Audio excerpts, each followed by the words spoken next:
আসসালামু আলাইকুম রহমতুল্লাহি বারকাত।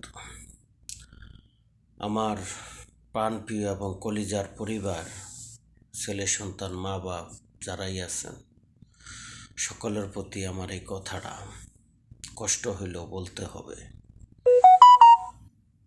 যদি আপনাদের কোনো স্বপ্ন যদি আমি পূরণ নাও করতে পারি, যদি বিদেশের বাড়ি যদি আমি মারা যাই, অবশ্যই যদি আমার লাশটা নাও যায়, চেষ্টা করবেন দুইটা হাত তুলে আমার জন্য একটু দোয়া করার জন্য, যেন আল্লাহ আমি জীবনে যদি কোনো ভুলভ্রান্তি করে থাকি, অবশ্যই যেন সেটা আমার ক্ষমা করে দেয়।